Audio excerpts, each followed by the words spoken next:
Nagliwanag ang muka ng 11 taong gulang na si Leroy nang masilaya niya ang paparating na si Tomas. Si Tomas ang nag-iisa niyang kaibigan simula nang maulila na siya sa buhay at manirahan sa kagubatan. Nakaupo si Leroy sa nakausling ugat ng matandang puno. Nasa kaliwa niya ang bahay na siya ang gumawa. Para sa kanya ay tahanan ng matatawag ang pinagtagpi-tagping sako at dahon ng anahaw. Nang makalapit si Tomas kay Leroy, ay umupo ito sa tabi niya at inilipag nito ang dala nitong aklat sa hita nito at nakangiting tumingin sa kanya. Akala ko, Tomas, hindi ka na darating eh. Malapit na kasing gumabi, kaya naisip ko na baka bukas ka na lang pupunta dito. Pwede bang hindi kita puntahan dito, Leroy? Siyempre, hindi pwedeng hindi kita turuan na magbasa, no? Malapit na kasi ang graduation namin, kaya simula ngayon ay late na kaming nakakauwi mula sa school. Nagpa-practice kasi kami para sa program ng graduation eh. Buti ka pa, nag-graduate ka na sa elementary. Siguro, kung nagpatuloy lang sana ako sa pag-aaral, ay sabay tayong gagraduate, no? Naiinggit nga ako sa iyo eh. Kasi hindi ka pumapasok sa school. Kung ako lang ang masusunod, ay nako, hindi na ako mag-aaral. Nakakatamad kaya. Ano ka ba, Tomas? Maswerte ka nga eh, kasi nakakapag-aral ka. Maraming bata na kagaya ko na hindi nakakapag-aral, kaya sigurado nang walang magandang mangyayari sa akin kapag malaki na ako. Hoy Leroy, huwag ka magsasalita ng ganyan. Marami kayang hindi nakapagtapos ng pag-aaral pero mayaman na ngayon. Basta, huwag kang mawalan ng pag-asa. Malay mo, may swerteng biglang dumating din sa buhay mo, Leroy. Hindi ako umaasa sa swerte, Tomas eh. Mas umaasa ako sa plano ng Diyos sa akin. Ang lalim mo naman magsalita. Mag-uusap na lang ba tayo o hihiramin mo tong aklat ko? Bahagyang natawa si Leroy. Kinuha na niya ang aklat ni Tomas sa school. Binuklat niya yon at naghanap siya ng isang kwentong nakapaloob sa aklat. Habang nagbabasa siya, ay umakyat naman sa isang puno ng bayabas si Tomas upang kumuha ng mga hinog na bunga. 2 taon ang nakakaraan, ay gaya rin ni Tomas si Leroy. Nag-aaral siya at meron siyang nanay at tatay na nag-aalaga sa kanya. Nakatira sila sa isang maliit na kubo. Hindi man sila mayaman, ay masaya sila bilang isang pamilya. Palagi siyang inaasikaso ng nanay niya, habang ang tatay naman niya ay kinikwentuhan siya ng kung ano-ano bago sila matulog. Ngunit ang simple at masayang buhay ni Leroy ay naglaho ng isang gabi dahil umatake ang mga aswang sa baryo nila. Namatay sa pag-ataking yun ang kanyang mga magulang. Ang masaklap pa, wala siyang kaalam-alam na nakasangla sa bangko ang lupang kinatatayuan ng bahay nila.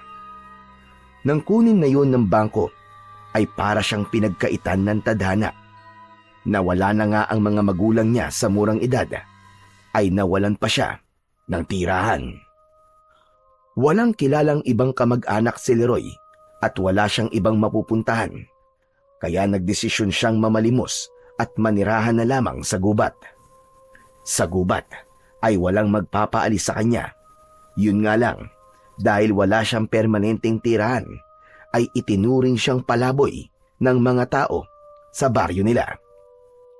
Naputol ang pagbabasa ni Leroy nang biglang tumabi si Tomas sa kanya. Nakalagay sa laylayan ng damit nito ang mga hinog na bayabas. Binigyan siya nito ng isa at sabay silang kumain. Buti pa dito, walang nangaaway sa akin. Alam mo, sa school at sa baryo, ang dami-daming nangaaway sa akin. Tomas, bakit ka ba nila inaaway? Ang bait-bait mo kaya? Kasi, akala nila mayabang ako porket anak ako ng kapitan ng baryo natin. Hindi ko alam kung inggit ba sila sa akin o kung ano. Pero wala naman akong pakialam sa kanila. Basta, wala akong ginagawang masama. Pero alam mo, Tomas, natutuwa ako na wala kang kaibigan sa baryo. Kasi kung meron, Malamang, hindi mo na ako mapapansin. E di sana mag-isa na lang ako dito sa gubat at walang nagpupunta rito para makipaglaro sa akin. Sa puntong yon ay naalala ni Leroy kung paano sila naging magkaibigan ni Tomas. Umaga noon at abala siya sa pangangalakal ng basura. Nakita niya si Tomas na nakikiusap sa mga bata na isali ito sa paglalaro ng mga ito ng patintero. Pero ayaw ng mga bata na isali si Tomas. Naging mapilit si Tomas hanggang sa sinuntok na ito ng isang bata na nakulitan dito. Hindi na napigilan pa ni Leroy ang sarili na lumapit. Pinagtanggol niya si Tomas pero ang nangyari ay dalawa silang pinagtulungang bugbugin ng mga bata. Simula nang mangyari yon ay naging magkaibigan na silang dalawa. Halos araw-araw na ginawa ng Diyos, tuwing hapon ay nagpupunta na si Tomas sa gubat para makipaglaro kay Leroy. Kapag wala naman itong pasok sa paaralan, ay halos maghapon silang magkasama. May mga pagkakataon din na nagdadala si Tomas ng pagkain para sa kaibigang si Leroy. Kaya sa murang edad ni Leroy ay natuto na agad siyang magpahalaga ng isang pagkakaibigan. Napalingon si Leroy kay Tomas nang malalim itong huminga. Ramdam niya ang lungkot ng kanyang kaibigan pero hinintay niya itong magsalita. Pero alam mo, Leroy, sa totoo lang, ay ako naiinggit sa'yo eh. Ha? Bakit naman, Tomas? Ano namang ikaiinggit mo sa isang palaboy na kagaya ko? Eh kasi malaya ka. Walang nagdidikta sa'yo kung anong gagawin mo sa buhay. Tapos, kahit anong oras mo gustong matulog, ay pwede. Ako kasi, halos lahat dinidikta sa akin ni tatay. Ang daming bawal at ang dami niyang utos sa akin at mga bagay na gusto niyang gawin ko. Sa mga gawain bahay ba yan, Tomas? Alam mo, Tomas, ngayon ay iniisip mo na nakakainis kasi puro utos ang tatay mo sa'yo. Ganyan din si nanay at tatay sa akin nung buhay pa sila eh. Pero nang mawala sila, doon ko naisip yung mga pagtuturo nila sa akin ng mga gawain bahay ay kailangan ko pala, lalo na ngayong mag-isa na lang ako sa buhay. Hindi na nagsalita si Tomas, pero naramdaman ni Leroy na parang may mga nais pa itong sabihin sa kanya. Pero nagdesisyon na lamang itong wag nang isatinig ang mga yon. Ipinagpatuloy na lang niya ang pagbabasa habang kumakain ng bayabas na pinitas ni Tomas. Aminado si Leroy na mahirap ang buhay ng isang kagaya niyang batang palaboy. Sa edad niyang yon, ay kailangan niyang dumiskarte para makakain siya kahit na isang beses lamang isang araw. Lahat ng paraan, basta hindi masama, ay ginagawa niya. May ilang tao sa baryo na naaawa sa kanya at minsan ay binibigyan siya ng barya o di naman kaya ng pagkain. Madalas ay nangangalakal siya o kaya ay tumatanggap ng trabaho na dapat ay matanda ang gumagawa. Gaya ng pagtatabas ng damo, paglilinis ng bahay, pag-iigib at paglalaba. Kapag wala naman siyang nadilihensyang pera at pagkain sa baryo, ay umaasa siya sa gubat. Naghahanap siya roon ng punong may prutas at yun ang kinakain niya. Hindi naman niya problema ang inuming tubig dahil may malinis na ilog sa loob ng gubat. Doon na rin siya naliligo at naglalaba ng kanyang iilang mga damit. Sa kabila ng hirap ng buhay ni Leroy, ay naniniwala pa rin siya na may dahilan ang lahat ng yun. Tinuruan siya ng mga magulang niya na magtiwala sa plano ng Diyos. Natutunan niya sa mga ito na huwag siyang panghinaan ng loob dahil sa masasakit at hindi magagandang nangyayari sa buhay niya. Malakas ang paniniwala niya na balang araw ay maiintindihan niya kung bakit kailangan mawala ang mga magulang niya ng ganun kaaga at kung bakit kailangan niyang mabuhay ng mag-isa. Isang umaga ng Sabado, lumabas si Leroy ng gubat na may dalang isang sako kung saan inilalagay niya ang mga basurang nakakalakal niya. Pagdating sa baryo, ay sinimulan na niya kagad ang paghahanap ng mga basurahan at mga bagay na pwede niyang ibenta sa junk shop, gaya ng bakal, bote at plastik. Nagbabahay-bahay din siya at nagtatanong siya kung meron bang mga gamit ang mga ito na hindi na kailangan na pwede niya ring ibenta sa junk shop. Habang abala si Leroy sa pagkalkal sa isang basurahan, ay nagulat siya nang may biglang tumapik sa likod niya. Nang lumingon siya, otomatiko siyang napangiti nang malaman na ang kaibigan niya palang si Tomas yun. "Oh, Tomas! Ikaw pala yan. Akala ko kung sino na eh." Hanep pa, ang aga mo naman yatang mga lakal ngayon, Leroy. "Alam mo na, kailangan maaga at baka may makauna pa sa akin sa pagkalkal sa mga basurahan eh." Maraming bote ng alak sa bahay. Birthday kasi ni tatay kahapon, kaya nag-inom siya. May natira pang handa, kaya bibigyan kita. "Wow, talaga? Hindi ko tatanggihan yan, Tomas. Salamat ah." Matapos yun, ay inaya na si Leroy ni Tomas na magtungo sa bahay nito. Habang naglalakad sila, ay hindi maiwasan ni Leroy na isipin na sa kabila ng lahat ay maswerte pa rin siya dahil may kaibigan siyang kagaya ni Tomas. Sigurado siya na kung hindi sila nito naging magkaibigan, ay mas magiging malungkot ang buhay niya. Malaking bagay para sa kanya na may isang batang kagaya niya na nakikipag-usap sa kanya at hindi siya iniiwasan nang dahil lamang sa isa siyang palaboy. Nang nasa harapan na ng bahay ni na Tomas sina Leroy, ay sandali siyang napahinto. Kumpara sa ibang bahay sa baryo, ay mas malaki ang bahay ni na Tomas. Gawa yon sa semento at ang bubong ay yero. May isang puno ng mangga sa harapan na may nakasabit na duyan na gawa sa gulong. Napalingon si Tomas kay Leroy at napakunot ang noo nito. Ano pang tinatayo-tayo mo dyan, Leroy? Tara na sa loob. Kasi, sigurado ka bang papapasukin ako sa bahay nyo? Bakit naman hindi? Ang dumi-dumi ko kasi, Tomas eh. Baka makita ako ni Kapitan Mauricio tapos mapagalitan ka pa. Ano ka ba naman, Leroy? Hindi yun magagalit sa'yo kasi wala ka namang ginagawang masama. Saka, wala si tatay ngayon. Nagpunta siya sa barangay hall kasi may meeting yata sila ng mga kagawad. Tara na, huwag ka na mahiya. Hinawakan ni Tomas ang isang kamay ni Leroy at hinila na siya nito papasok sa loob ng bahay nila. May pag-aalinlangan man ay sumunod na lang siya sa matalik niyang kaibigan. Maayos at malinis ang loob ng bahay nila Tomas. Pinaupo siya ni Tomas sa upuang gawa sa kawayan. Oh, diyan ka lang ha. Ikukuha lang kita ng pagkain sandali. Hintayin mo ako dyan. Nakangiting tumango si Leroy. Nagtungo sa kusina si Tomas at hindi nagtagal ay may dala na itong isang pinggan na may pansit at tinapay. May dala rin itong isang basong tubig.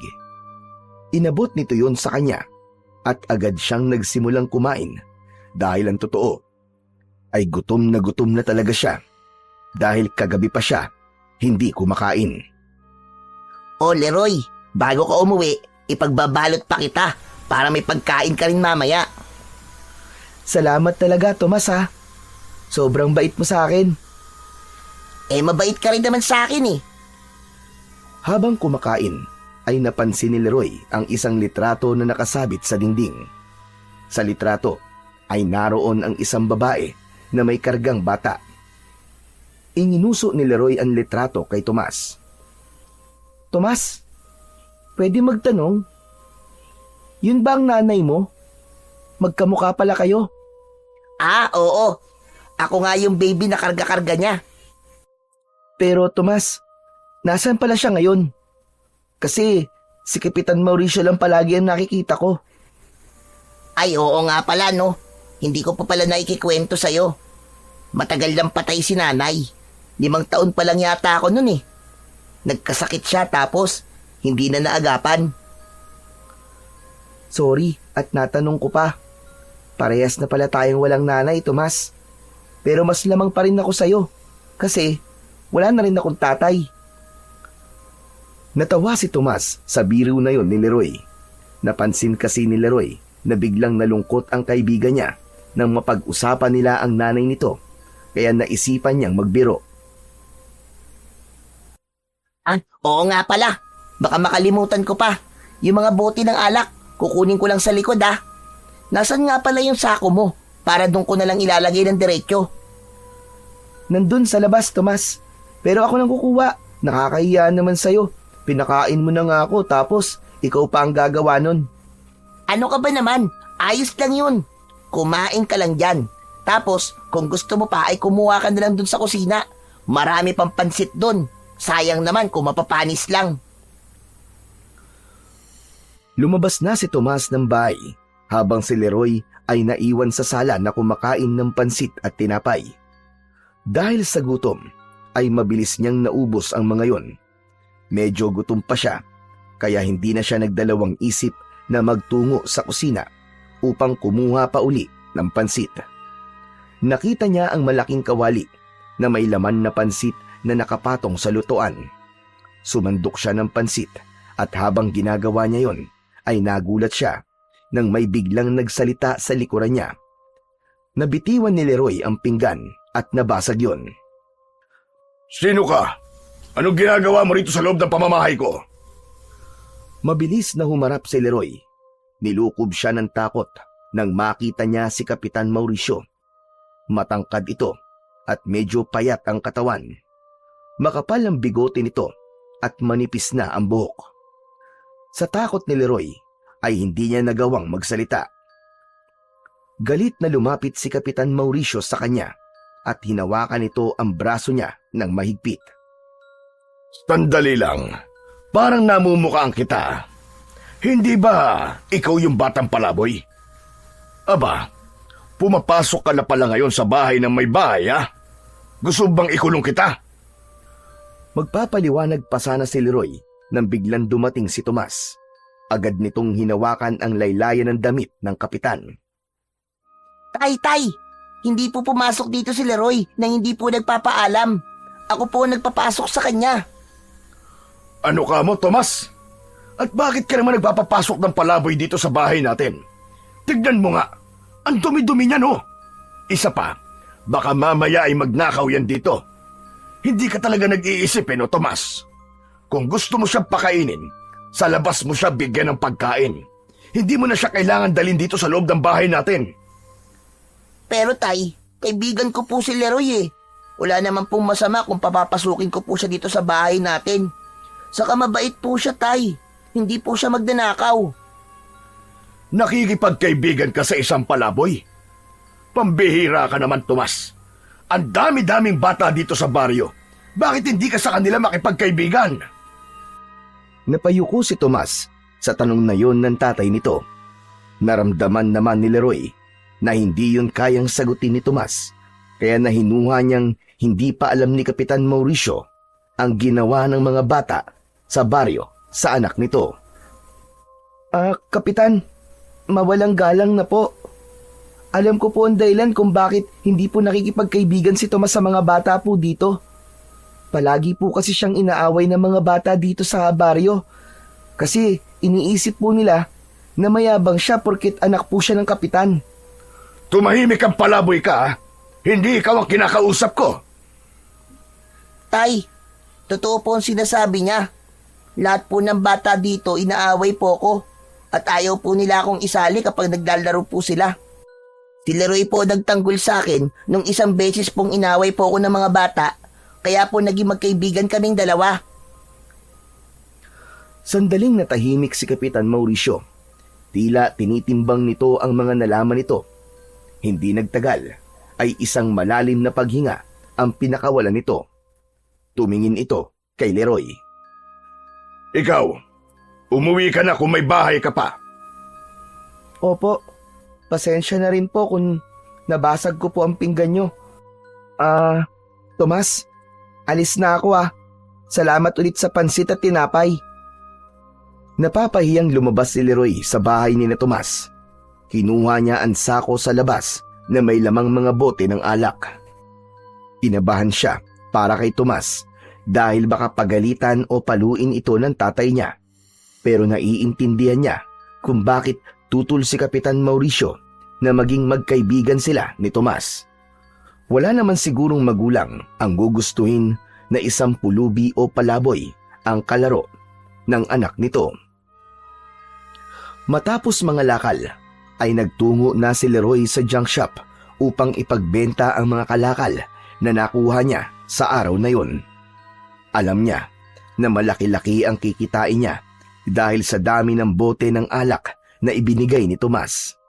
Tama ang hinala niya dahil naka-100 piso siya. Masaya na siya kapag ganon ang kinikita niya sa pangangalakal dahil para sa kanya ay malaking halaga na yon. Habang naglalakad si Leroy ay iniisip niya kung bigas ba o tinapay ang bibilhin niya. Naisip niya na tinapay na lang dahil kung bigas pa ay poproblemahin pa niya ang ulam. Papunta na sana siya sa isang tindahan nang mapansin niya ang mga batang tila may pinagkakaguluhan. Nakuha nun ang pansin ni Leroy at medyo lumapit siya sa mga bata. Hindi makapaniwala si Leroy nang makita niya ang isang matandang lalaki na may mahabang puting buhok at mahabang balbas at bigote na puro puti na rin ang pinagkakatuwaan ng mga bata. May kumukurot dito at itinutulak ito. Sa tuwing tatayo ang matandang lalaki ay bigla itong itutulak ng mga bata at kapag muli itong napaupo sa lupa ay lumalakas ang tawanan ng mga bata. Kahit hindi kilala ni Leroy ang matandang lalaki, ay hindi yon naging dahilan para hindi niya ito tulungan. Matapang siyang lumapit sa matandang lalaki at itinulak niya isa-isa ang mga batang naroroon. Ano? Lalaban kayo? Kahit marami kayo, hindi ako natatakot sa inyo. Tinawanan lang siya ng mga bata at umalis na ang mga ito na parang walang nangyari. Dinaluhan naman ni Leroy ang matandang lalaki at mas lalo siyang naawa nang makita niya ang mga sariwang sugat sa siko at braso ng matanda. Bakas sa mukha nito ang labis na hirap. Naku, tatang, ayos lang po ba kayo? Kaya niyo po bang tumayo? Mga walang hiyang mga bata na yun. Walang paggalang sa matatanda. Pasensya na po kayo, tatang ha. Hindi ko rin po alam kung bakit po sila ganun eh. Bakit ikaw ang humihingi ng pasensya? Hindi naman ikaw ang nanakit sa akin, hindi ba? Utoy, salamat nga pala sa pagtulong mo sa akin. Abay kung hindi ka dumating, baka hindi na ako tinigilan ng mga salbahing bata na yon. Dinampot ng matandang lalaki ang isang bagay na noon lang nakita ni Leroy. Para yung isang malaking sungay na kulay puti na ang dulo ay matulis. Ang hula niya ay sungay yun ng elepante base sa itsura nun. Habang tumatayo ang matanda, ay nakaalalay siya rito dahil pakiramdam niya anumang sandali ay matutumba ito. Sandali, tatang. Saan po ba kayo nakatira? Gusto niyo po ba iatid ko na po kayo sa inyo? Sana nga ay meron pa akong bahay na mauuwian. Pero wala na akong bahay, Utoy. Pag-alagala na lamang ako sa kung saan-saan hanggang sa mapunta ko sa lugar na ito. Kawawa naman po pala kayo, tatang. Hindi ba kawawa ka rin naman? Sa tingin ko ay katulad mo rin ako na walang bahay at mag-isa na lamang sa buhay. Hala, paano niyo po nalaman yun, tatang? Manghuhula po ba kayo? Sa itsura mo bang yan na madungis at mabaho? Kung may nag-aalaga ba sa'yo at may bahay ka, ay ganyan ba kaya ang magiging itsura mo? Sa bagay po, tama po kayo, tatang. Parehas na nga po pala tayo na wala nang kasama sa buhay at wala rin pong bahay. Sandali po, ano po bang pangalan niyo, tatang? Ako si Goryo. Ikaw, sino ka? Leroy po ang pangalan ko. Kung ganun, tatawagin ko na lang po kayong Tatang Goryo.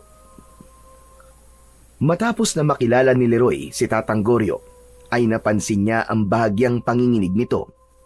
Nang tanungin niya kung nagugutom ba ito at sinabi nito na oo, ay hindi na siya nag-atubili na ibili ito ng tinapay at soft drinks. Hindi na niya inisip na mababawasan ang pera niya para sa ibang tao dahil sapat na sa kanya ang matulungan sa maliit na paraan si Tatang Goryo.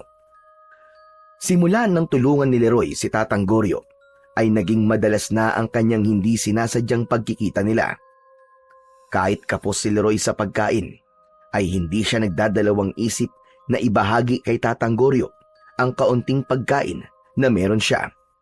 Sa simpleng pagtulong niya na yon, ay naramdaman niyang may halaga pa rin siya at kahit palaboy siya, ay kaya niya pa rin gumawa ng tama at tumulong sa kapwa. Ngunit hindi maiwasang malungkot ni Leroy nang napansin niyang ilang araw nang hindi nagpupunta si Tomas sa gubat para makipaglaro o makipag-usap man lang sa kanya. Naisip niya tuloy na baka pinagbawalan na itong makipagkaibigan sa kanya ng ama nitong si Kapitan Mauricio. Masakit man yun para sa kanya, ay wala siyang nagawa kundi tanggapin na lamang ang mapait na katotohanan na hindi talaga maaaring maging kaibigan ng isang normal na bata ang gaya niya na isang palaboy. Isang hapon, nasa labas ng bahay-bahayan niya si Leroy habang kumakain ng mangga. Nasa tabi niya si Tatang Goryo. Ito ang nagdala sa kanya ng mangga na anito ay ibinigay dito ng isang tindera sa palengke. Habang kumakain ay nakatulala si Leroy. Hindi niya pa rin kasi lubos maisip na hindi na siya pinupuntahan doon ng kaibigan niyang si Tomas. Ay, nako! Ang asim naman yata ng manggang ito. Kasing asim ng mukha mo, Leroy. Ano po? Bakit ba naman kasi ganyan ang mukha mo, Utoy? Kanina ko pa napapansin na ang lungkot-lungkot mo. May nangyari bang hindi maganda? Kasi Tatang Goryo, yung kaibigan ko pong si Tomas, ilang araw na po siyang di nagpupunta dito eh. Dati naman po, halos tuwing hapon po nandito siya. Siya lang po kasi ang kaibigan ko na nakatira po sa baryo. Halos lahat po kasi ng bata ron, salbahe po eh. May dahilan ba para hindi na siya makipagkita sa'yo? Hindi agad nakasagot si Leroy. Naalala niya ang huling beses na nagkita sila ni Tomas at yun ay sa bahay nito habang naroon si Kapitan Mauricio. Yung tatay po kasi ni Tomas, mukhang ayaw niya po na nakikipagkaibigan po sa akin ng anak niya. Kasi nga po, isa lamang po akong palaboy. Aba! Kung ako ang tatay ng kaibigan mo, ay hahayaan ko na makipagkaibigan sa iyo ang anak ko. Kumpara naman sa mga bata sa baryo na yon, ay di hamak na napakalayo ng kabaitan mo sa mga yon. Pero sa tingin ko, ay hindi ka pa kilala ng tatay ng kaibigan mo, Leroy. Pero sigurado ko na kapag nakilala ka niya ng lubusan, gaya ng pagkakakilala ko sa iyo, ay baka ampunin ka pa noon. Maniwala ka sa akin. Bahagyang natawa si Leroy sa sinabi sa kanya ni Tatang Goryo. Kumagat siya ng mangga habang ninunguya niya yon ay tumuon ang pansin niya sa bagay na palaging dala ng matandang lalaki. Sandali Tatang, matanong ko lang po. Sungay po ba ng elepante ang lagi niyo pong daladala? Yung parang patusok po na kulay puti? Kinuha ni Tatang Goryo ang bagay na tinutukoy ni Leroy at matiim nito yung tinignan. Sa tansya ni Leroy ay may 10 dangkal niya ang haba nun. Tama ka. Sungay nga ito ng elepante. Pero Tatang Goryo, paano po kayo nakakuha ng ganyan? Sa pagkakatanda ko po, nung nag-aaral pa po ako sa eskwelahan, bawal daw pong putulin ang sungay ng elepante. Mahabang kwento, Leroy, kung bakit ako meron dito. Pero siguro ay sasabihin ko sa iyo ang kwentong yon sa tamang panahon. Kasi aalis na ako. Sa'yo na yung mga natirang mangga, ha? Tumayo na ang matanda at pinagpagan nito ang puwitan nito. Tatang, ano po kaya kung Dito na lang po kayo tumira kasama ko. Total, kung saan-saan lang naman kayo natutulog eh. Salamat na lang. Pero mas gusto ko ang palakad-lakad. Pero huwag kang mag-alala. Kapag naisipan ko, ay babalik ako rito lalo na't alam kong malungkot ka dahil hindi ka na dinadalaw ng sinasabi mong kaibigan mo. Sige po, Tatang. Kayo na po ang bahala. Pero kapag nagbago po ang isip nyo, sabihan nyo lang po ako.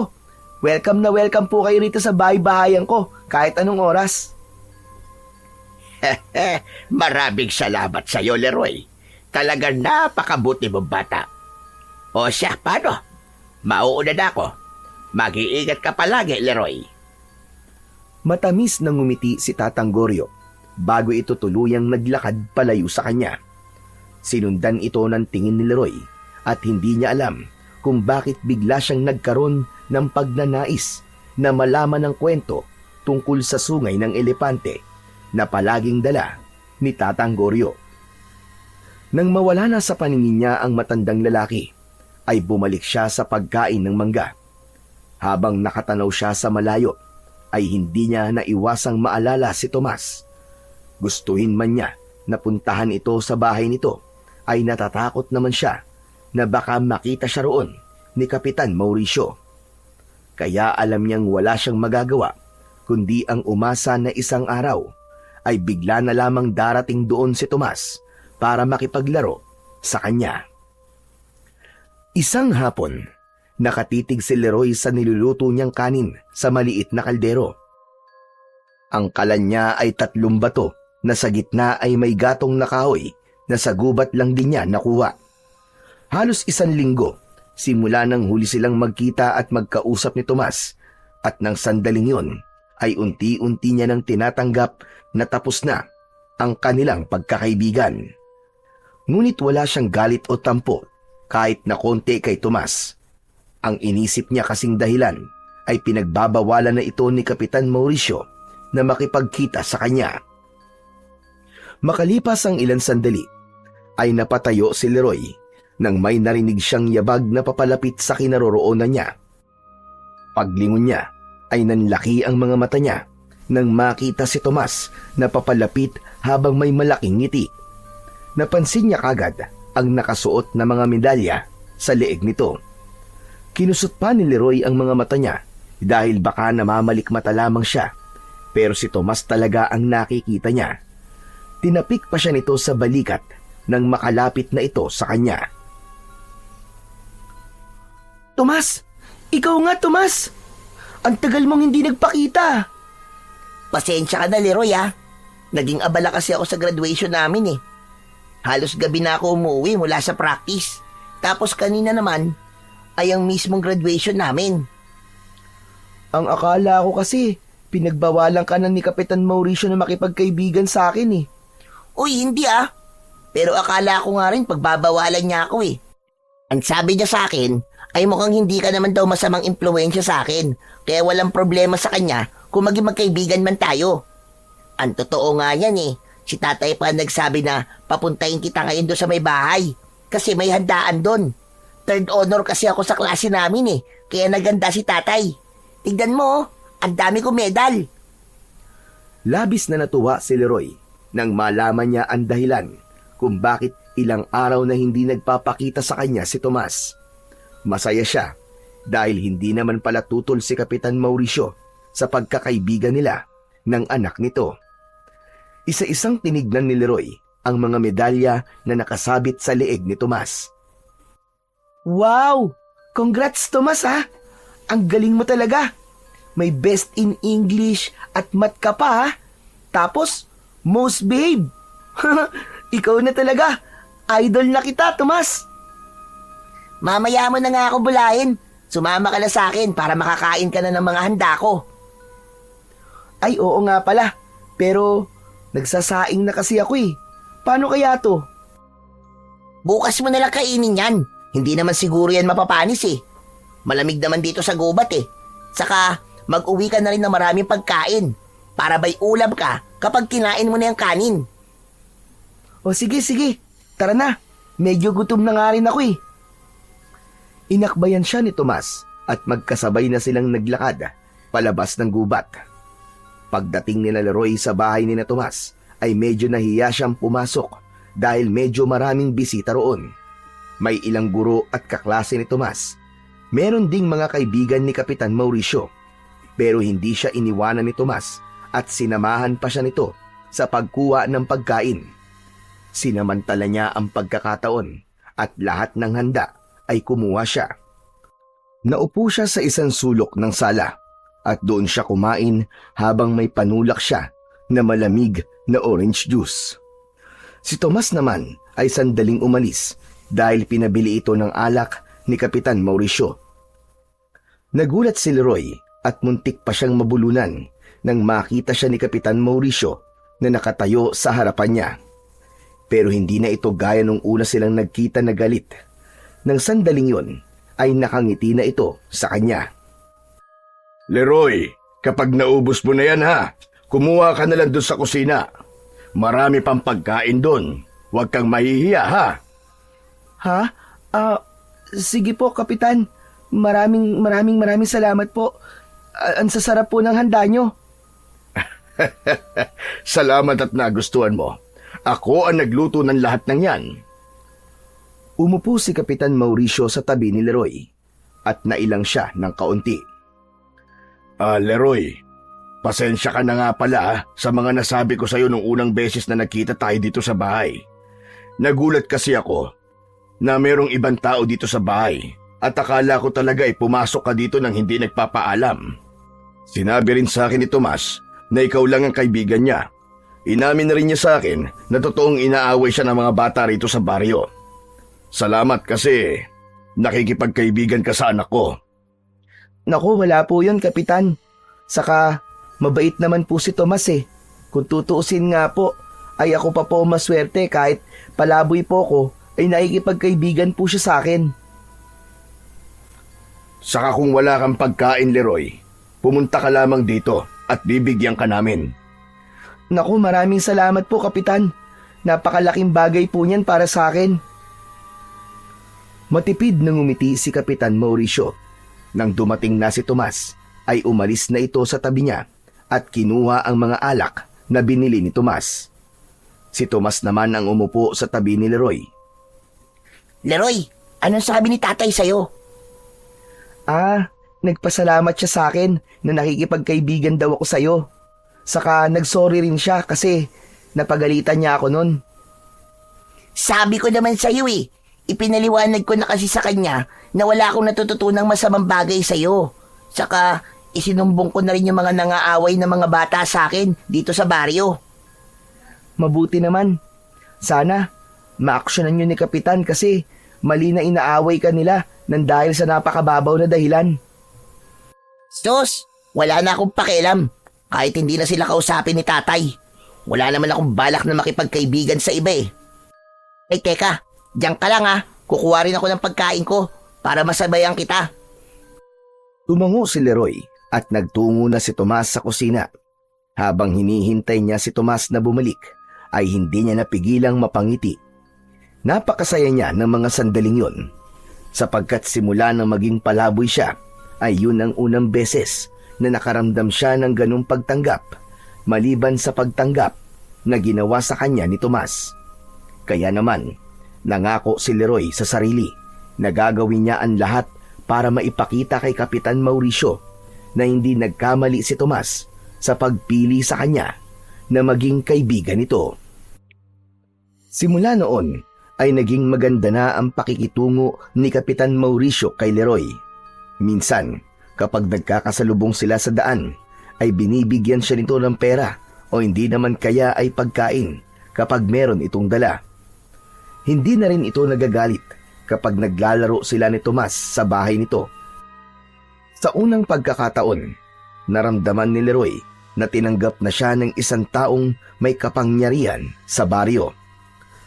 Ngunit isang umaga, habang kalaro ni Leroy si Tomas, ay napansin niya na wala itong gana. Hanggang sa mga sumunod na araw ay ganun pa rin si Tomas.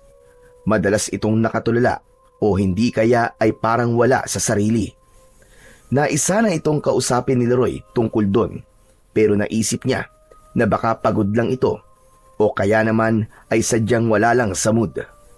Ganun pa man, hindi naalis ni Leroy sa isip niya na baka may hindi sinasabi ang kaibigan niya sa kanya. Mag-isang kumakain si Leroy sa bahay-bahayan niya. Magana siyang kumakain dahil ang ulam niya ay bigay ni Kapitan Mauricio. Menudo yun na napakasarap ng pagkakaluto at napakalambot ng karne. Habang kumakain siya, ay dumating si Tatang Goryo na dala na naman ang sungay ng elepante. Aba, mukhang ang sarap ng pagkain mo ngayon ah. Umupo si Tatang Goryo sa labas ng bahay-bahayan ni Leroy. Kayo pala, Tatang Goryo. Opo, galing po ito kay Kapitan Mauricio. Kain po tayo, Tatang.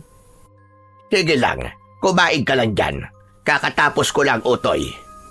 Dinalaw lang kita rito dahil ilang araw na tayong hindi nagkikita eh. Baka sabihin mo nakalimutan na kita. Kumusta ka? Ano na ang nangyari sa'yo? Ayos lang po ako, Tatang Goryo.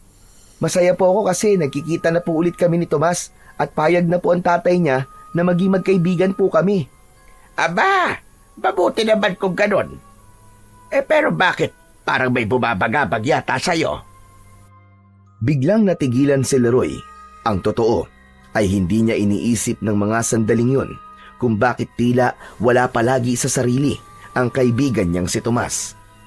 Kaya nagtaka siya kung bakit tila naramdaman yun ni Tatang Goryo. Sandali lang po, Tatang Goryo. Paano niyo po nalaman? Ang galing niyo po naman. Manghuhula po ba talaga kayo? Sa tanda kong ito ay marami na akong karanasan at marami na akong nakilalang iba't ibang tao. Ang mga bata na gaya mo ay madaling mabasa ang emosyon. Ngayon sabihin mo sa akin, ano bang bumabagabag sa'yo, Leroy? Si Tomas po kasi, Tatang Goryo, yung kaibigan ko.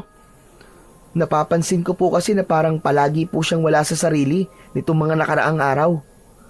Parang meron po siyang problema na hindi niya po sinasabi sa akin. Nahihiya ka bang kausapin siya tungkol sa bagay na yan?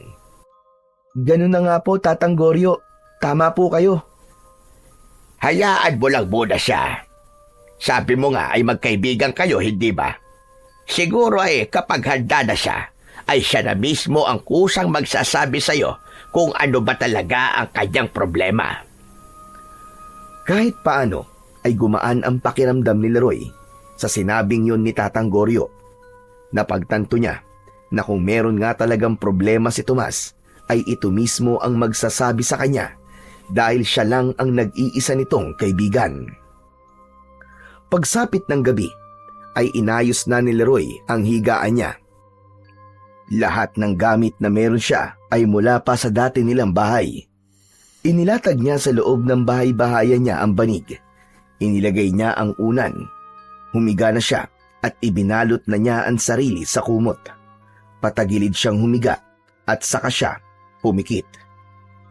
Tuwing matutulog na siya sa gabi, ay hindi niya naiiwasang malungkot sapagkat palagi niyang naaalala nung panahon na buhay pa ang mga magulang niya. Palagi siyang natutulog na pinapagitnaan ng kanyang nanay at tatay. Pero simula nang mawala ang mga ito, wala na siyang pagpipilian kundi ang palaging matulog ng mag-isa. Ngunit biglang nagbukas ang mga mata ni Leroy nang makarinig siya ng kaluskos sa kung saan. Napabalikwat siya ng bangon nang may umangil na parang isang mabangis na hayop. Pilit niyang inaaninag ang madilim na kapaligiran.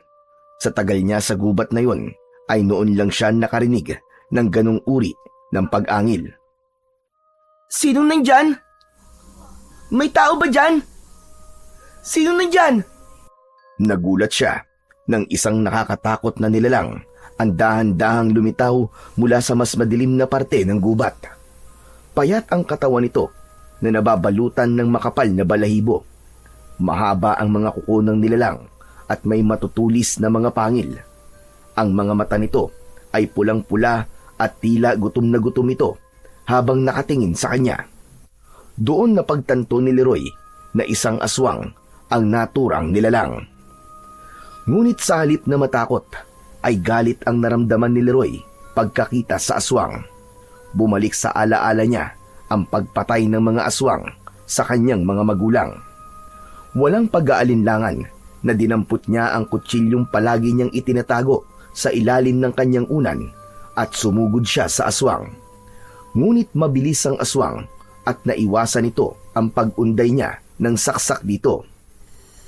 Hinawakan ng aswang ang braso ni Leroy at naagaw nito ang kutsilyo. Itinapon nito yun sa malayo. Sinunggaban siya ng aswang at natumba siya sa malamig na lupa. Hinawakan ng aswang ang mga kamay niya habang nasa ibabaw niya ito. Nanginig ang katawan ni Leroy nang maisip niya na baka yun na ang katapusan niya. Kahit naman mahirap ang buhay niya, ay hindi pa niya ninais na mamatay. Pero sa pagkakataon na yon, pakiramdam niya ay susunod na siya sa mga magulang niya sa kabilang buhay. Hindi na lang nagsalita si Leroy. Unti-unting lumapit ang malaking mukha ng aswang sa mukha niya. Ngunit nagulantang siya nang mabilis na nagbago ang mukha ng aswang hanggang sa maging si Tatang Goryo na ito. Tumatawang umalis si Tatang Goryo sa ibabaw niya. Inilahad nito ang isang kamay para tulungan siyang tumayo, pero umupo siya sa lupa at umatras. Lumayo ka! Lumayo ka sa akin! Aswang ka! Aswang! Hindi ako aswang, Leroy. Maniwala ka. Anong hindi aswang? Kitang-kita ko! Ikaw ang aswang na umatake sa akin! Kung aswang ako, ay dapat patay ka na ngayon at kinain ko na ang labang loob mo. Sinubukan lang kita, Leroy. Gusto ko makita kung may potensyal ka bang makipaglaban sa mga kampon ng kadiliman. Hindi pa rin nakumbinsi si Leroy sa sinabing yon ng matandang lalaki. Kahit bata pa siya, ay hindi siya kagad naniniwala sa sinasabi nito dahil nakita mismo ng mga mata niya na isa itong aswang. Ay, nako! Bakit ba kasi ganun paraan pang naisip ko para subukan ka? Leroy, panahon na siguro para sabihin ko sa'yo kung sino o ano talaga ako. Leroy, ako ay isang ermitanyo na may kapangyarihan na ibinigay sa akin doon ng isang diwata. May kakayahan akong magbago ng anyo na parang ganito. Labis na nagimbal si Leroy nang magpabago-bago ng anyo si Tatang Goryo. Naging isang binata ito, sunod ay matandang babae. Muli itong naging aswang at sa huli ay bumalik na ito sa totoo nitong anyo bilang isang matandang lalaki. Hindi siya makapaniwala na may tao na kaya yung gawin. O ano? Naniniwala ka na ba na hindi ako aswang?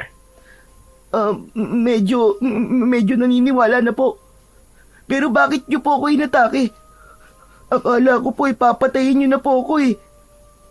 Gaya ng sinabi ko sa iyo kanina, gusto kitang subukin kung kaya mo bang makipaglaban. At nakita ko na handa ka, Leroy. Ano ang nag-udyok sa iyo na lumaban imbis na tumakbo o matakot? Sandaling natahimik si Leroy dahil ang totoo ay hindi pa niya kayang ikwento sa iba ang mapait na bahagi na yon ng nakaraan niya. Pakiramdam niya kasi kapag sinabi niya yon sa iba ay mabubuksan muli ang sugat sa kanyang puso. Pero naisip niya na sa pagkakataon na yon ay mas mabuting sabihin niya yon kay Tatang Goryo upang malaman nito ang sagot sa tanong nito. Isang malalim na paghinga ang pinakawalan ni Leroy. Tumayo na siya at diretsong tumingin kay Tatang Goryo. Ang totoo po kasi niyan, Tatang Goryo. Pinatay po kasi ng mga aswang ang nanay at tatay ko. Kaya po ako naging palaboy ay dahil po sa pangyayaring yun. Kaya po nung makita ko po kayo kanina na nasaan yung aswang, hindi po ako natakot. Galit po ang naramdaman ko. Kasi nang dahil po sa mga aswang, ay nawalan po ako ng mga magulang sa murang edad. Ngayon ay naiintindihan ko na. Hindi lang pala tapang ang ipinakita mo kanina, kundi may kasama ring galit. Nauunawaan ko ang nararamdaman mo, Leroy. Hindi masamang magalit dahil tao ka. Ngunit tandaan mo na hindi rin magandang magpalamon ka sa galit. Masakit, pero pagtanggap ang kailangan natin sa tuwing may mga bagay na nangyayari na hindi ayon sa ating kagustuhan. Ang dami niyo naman pong sinasabi, Tatang. Pero hindi niyo pa rin po sinasagot ang tanong ko. Bakit po ba kayo nagpanggap na aswang at inatake ako? Bakit niyo po ako kailangan subukin? Dahil nakita ko sa aking pangitain na may paparating na dilubyo sa inyong baryo. Isang dilubyo kung saan isang malaking pagsalakay ng mga aswang ang mangyayari. Naririto lamang sa baryo nyo ang kanilang pinuno at isang utos lang niya ay mangyayari na ang bagay na yon. Nakita ko ang pagdanak ng dugo at ang mga nakahanay na mga bangkay ng mga tao. Kung hindi mapipigilan ang pinuno ng mga aswang na naririto, ay malaki ang posibilidad na mangyari ang pangitain na yon. Tumaas ang mga balahibo ni Leroy sa kanyang katawan sa sinabi ni Tatang Goryo. Naiisip pa lang niya na maraming aswang ang aatake sa baryo nila ay may kilabot na siyang naramdaman. Tatang Goryo, sigurado po ba kayo na magkakatotoo po ang pangitain niyong yan? Sigurado ko. Wala pa sa pangitain ko ang hindi nagkakaroon ng katuparan. Maliban na lang kung ito ay mapipigilan. Kung ganun po, Tatang Goryo, ano pong paraan para po mapigilan ang mangyari yun? Walang ibang paraan kundi patayin ang pinuno ng mga aswang na nagtatago dito sa inyong baryo. Nararamdaman ko nandito siya at nakikisalamuha bilang isang tao. Wala nga lang akong kakayahan na tukuyin kung sino siya. Pero matutulungan kita sa isang bagay, Leroy. Yun ay ang bigyan ka ng isang mabisang sandata kung sakaling makakaharap mo ang pinuno ng mga aswang. Ano po? Sandali lang po, Tatang. Anong sinasabi niyo po na ako po ang haharap sa pinuno ng mga aswang? Tama ka. Ikaw ang pinili ko, Leroy. Nakita ko ang tapang sa iyong puso at ang busilak mong pagkatao. Yan ang mga katangian na hinahanap ko para sa isang tao na pagkakalooban ko ng sungay ng elepante. Napatingin si Leroy sa sungay ng elepante na hawak ni Tatang Goryo, ngunit wala roon ang kanyang atensyon. Bakit po ako? Bata pa lang po ako, Tatang eh. Kanina nga po muntik na po akong mapatay. Tapos, ang gusto niyo po makipaglaban pa ako sa pinuno ng mga aswang. Ayoko po, Tatang Goryo. Maganap na lang po kayo ng iba na mas karapat dapat po kaysa sa akin. Hindi lang ako ang pumili sa iyo, kundi maging ang sungay ng elepante. Kailanman ay hindi ito nagkakamali ng taong hahayaan itong gamitin ito. At wala sa edad o kasarian ang pagiging tagapagtanggol. Nasa laman yan ng puso at malinis na hangarin. Maniwala ka sa akin, Leroy. Ikaw ang makakapigil na mangyari ang dilubyong nagbabadyang mangyari sa inyong baryo. Iniabot ni Tatang Goryo sa kanya ang sungay ng elepante, ngunit hindi niya yon tinanggap. Pero Tatang Goryo, kung papayag po ako, paano ko naman po magagamit ang sungay ng elepante sa pakikipaglaban? Ito ay hindi nagmula sa isang normal na elepante lamang. Ito ay sungay ng elepante na alaga ng isang makapangyarihang diwata. Bukod sa kapangyarihan na magbago ng anyo, ay ipinagkaloob din niya ito sa akin upang ibigay sa mga taong karapat-dapat. Hindi ikaw ang unang gagamit nito, Leroy. Marami na akong pinagkalooban ng sungay na elepante na ito at lahat sila ay nagtagumpay sa kanilang misyon. Kaya kung ayaw mong bumagsak ang baryo nyo at pagharian ito ng mga aswang, ay tatanggapin mo ang sungay ng elepante at hahanapin at papatayin mo ang pinuno ng mga aswang na nananahan sa inyong baryo. Hindi agad nagsalita si Leroy. Matagal siyang nakatitig sa sungay ng elepante na hawak-hawak ni Tatang Goryo. Tila may boses na nagsasabing kunin niya yon, ngunit nag-aalangan siya sapagkat hindi niya alam kung kaya ba niya ang ganong kabigat na responsibilidad. Ngunit ang katotohanan na may mga aswang nasasalakay sa baryo nila ay isang nakakatakot na bagay. Sa baryong yun siya isinilang at lahat ng alaala ng kanyang mga magulang ay naroon. Makalipas ang ilang sandali, ay isang desisyon na ang nabuo kay Leroy. Tatang Goryo, hindi pa po ako sigurado pero tinatanggap ko na po ang sungay ng elepante. Pero tatang, hindi po ako marunong gumamit ng ganyan sandata. Huwag kang mag-alala. Dahil sa oras na ipinagkaloob ko to sa'yo, ay gagabayan ka nito. Papalakasin nito ang iyong katawan at magiging maliksi ang iyong mga galaw. May basbas din na makapangyariang diwata ang sandatang ito, kaya mabisa itong panlaban sa mga aswang. Ilahad mo mga kamay mo, Leroy. Tumalima si Leroy sa sinabi ng matanda. Matapos niyang ilahad ang mga kamay niya, ay maingat na ipinatong ni Tatang Goryo ang sungay ng elepante doon. Nakaramdam ng kakaibang init si Leroy mula sa sungay ng elepante. Dumaloy ang init na yon ng mabilis papunta sa iba't ibang parte ng kanyang katawan. Bilang unang tagapangalaga ng makapangyarihang sungay ng elepante, ipinagkakaloob ko ang sandatang ito sa iyo, Leroy. Naway gamitin mo ito sa tama at mabuti. Ipagtanggol mo ang mga walang laban. Gabayang kanawa ng ating amang lumikha. Matapos yung sabihin ni Tatang Goryo, ay nawala ang bigat ng sungay ng elepante sa mga kamay ni Leroy. Hinawakan niya ang dulo nun at nagkaroon siya ng pakiramdam na parabang alam na kagad niya kung paano yun gamitin. Malaki ang tiwala ko sa iyo, Leroy. Simulan mo nang hanapin ang pinuno ng mga aswang at paslangin mo siya gamit ang sandata na iyong hawak. Hangad ko ang iyong tagumpay, bata. Magsasalita pa sana si Leroy, ngunit tumalikod na si Tatang Goryo at naglakad palayo. Wala na siyang nagawa, kundi sundan ito ng tingin hanggang sa tuluyan na itong nilamon ng kadiliman.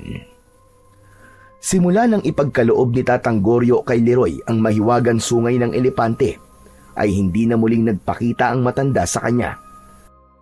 Para itong bula na bigla na lamang nawala, na walang iniwang bakas at walang paalam. Ganun pa man, ay buong puso nang tinanggap ni Leroy ang responsibilidad na iniwan ito. Araw-araw siyang pumupunta sa mas malalalim na bahagi ng gubat habang dala ang sungay ng elepante. Sinanay niya ang sarili sa paggamit nun bilang isang sandata. Kasabay ng pagsasanay ni Leroy, ay sinimulan na rin niya ang paghahanap sa pinuno ng mga aswang na nasa kanilang baryo. Tahimik niyang inoobserbahan ang galaw ng bawat isa at lahat ay iniisip niya na maaaring yun ang hinahanap niya. Kahit bata pa siya, batid niyang ang digmaang yun ay hindi lamang laban ng lakas, kundi ng tiyaga at talas ng pakiramdam. Isang hapon, tahimik na nakaupo si Leroy sa labas ng kanyang bahay-bahayan. Hawak niya ang mahiwagang sungay ng elepante at pinagmamasdan niya yon ng matiim. Alam niya na kailangan na niyang malaman kung sino ang pinuno ng mga aswang na nagkukubli bilang tao sa baryo nila. Kailangan niya yung magawa habang hindi pa nangyayari ang pangitain ni Tatang Goryo. Naisa na ni Leroy na makausap si Tatang Goryo, pero hindi pa rin ito nagpapakita sa kanya. Ramdam niya na nais talaga nitong subukan ang lakas at kakayahan niya, kaya hinahayaan lang siya nito sa mga sandaling yon. Napalingon si Leroy sa kaliwa nang may narinig siyang yabag ng paa. Napatayo siya nang makita niya si Tomas na paparating. Bagsak ang balikat nito at sa kabila ng ngiti nito ay kita niya ang pagkabahala sa mga mata nito. Sinalubong ni Leroy ang kanyang kaibigan. O Tomas, alam mo bang ang dami ng bunga ng puno ng kaimito na malapit sa ilog? Tara, manguha tayo. Sa ibang araw na lang, Leroy. Tinatamad ako eh. Ganun ba? O kung gusto mo, manghuli tayo ng tutubi o kaya maligo tayo sa ilog. Hindi nagsalita si Tomas. Naglakad ito at umupo sa nakausling ugat ng isang malaking puno. Tumabi naman si Leroy dito at tinignan nito sa muka ang kaibigan. Bakit parang ang lungkot mo? Napapansin ko ilang araw ka ng ganyan ah. May problema ka ba? Kung meron, makikinig ako. Lumingon si Tomas sa kanya. Leroy, umalis ka na rito sa baryo natin. Ano? Bakit naman ako aalis dito, Tomas? Basta, umalis ka na. Magpunta ka sa malayo. Kahit saan, basta malayo rito. Sandali lang, Tomas. Naguguluhan ako sa iyo eh. Ano ba yun? Bakit mo nga ako gustong paalisin? Ano bang nangyayari? Iniwas ni Tomas ang mga mata nito kay Leroy. Hindi na naman ito nagsalita habang si Leroy ay biglang kinabahan sa sinabi ni Tomas. Biglang tumayo si Tomas at humakbang palayo sa kanya. Oh, aalis ka na kagad? Oo, baka tapos na magluto si tatay ng hapunan eh. Leroy, yung sinabi ko pala sa iyo seryoso ko. Umalis ka na rito, Leroy. Ayoko madamay ka dahil kaibigan kita. Ano? Madamay? Saan? Wala nang nakuwang sagot si Leroy sa kaibigang si Tomas. Malalaki ang mga hakbang na naglakad ito palayo sa kanya. Hindi na niya sinubukan pang habulin ang kanyang kaibigan at naiwan siyang nagtataka sa kung ano ang ibig sabihin ni Tomas na ayaw siya nitong madamay. Oras na ng pagtulog ni Leroy, ngunit mailap ang antok sa kanya ng gabing yon. Kahit anong pwesto ang gawin niya sa paghiga, ay hindi niya magawang alisin sa isip niya ang mga sinabi ni Tomas kanina at ang kakaiba nitong ikinilos sa mga nakaraang araw. Nais niya na mabigyan nito ng kasagutan ang mga tanong na gumugulo sa kanya. Hanggang sa sumuko na si Leroy at bumangon na siya. Hindi ako makakatulog hanggang hindi ko nakakausap si Tomas. Kailangan ko siyang puntahan ngayon sa bahay nila. Dala ang sungay ng elepante ay naglakad si Leroy palabas ng gubat.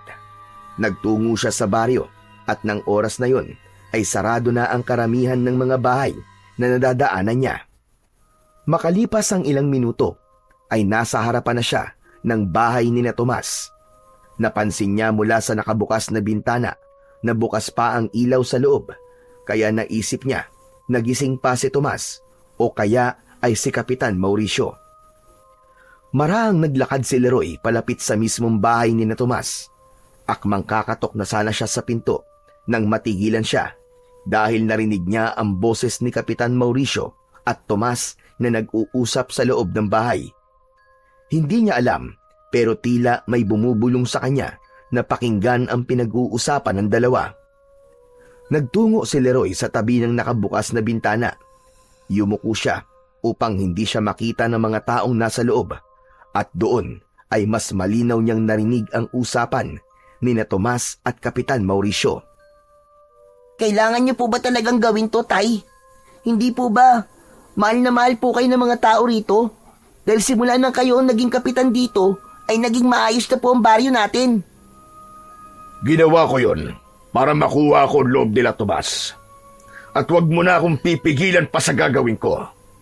Kailangan sumalakay ang mga aswang sa baryong ito upang maging pugad ito ng ating lahi. At bilang ako ang pinuno ng mga aswang, ay kailangan kong gawin ang tungkulin na yon para sa ating mga kauri. Pero Tay, kung sasalakay po dito mga aswang, marami pong mamamatay. Yun ang nararapat, Tomas. Pero hindi lahat ay papatayin ko dahil ang iba ay gagawin kong alipin. Gusto kong maging mas mataas ang lahi natin sa mga tao. Sisimulan ko yon sa baryong ito. Kaya tigilan mo na ako sa kakapilit na huwag ituloy ang aking nais na mangyari. Natigilan si Leroy sa kanyang mga narinig.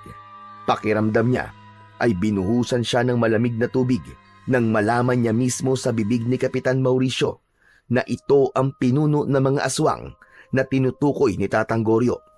Napagtanto niya na kaya siya nahihirapan na malaman kung sino ang pinuno ng mga aswang ay dahil hindi niya inisip na si Kapitan Mauricio yon, dahil tatay ito ng matalik niyang kaibigan. Doon niya napagtanto na kaya wala si Tomas sa sarili nito nung mga nakaraang araw ay dahil nalaman nito ang plano ni Kapitan Mauricio.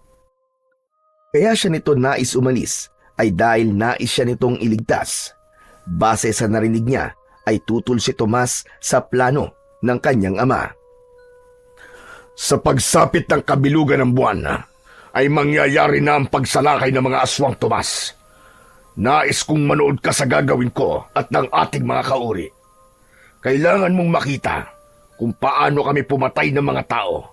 Dahil kapag nasa ustong edad ka na, ay sasalinan na kita ng pagiging aswang.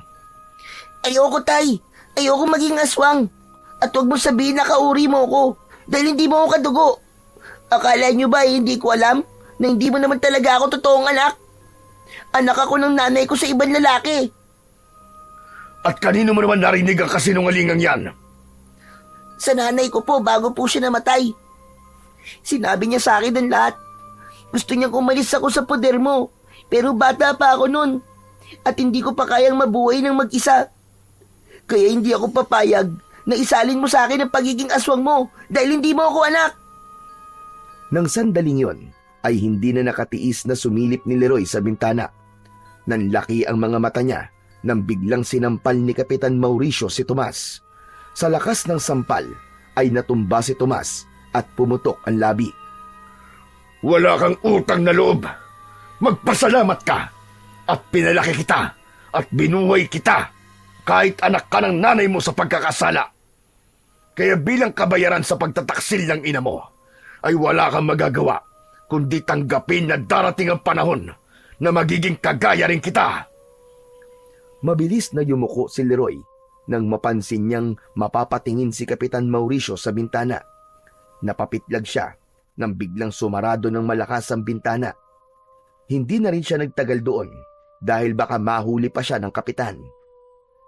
Tahimik siyang naglakad papalayo, dala ang mga revelasyon na parang bombang sumabog sa kanyang harapan.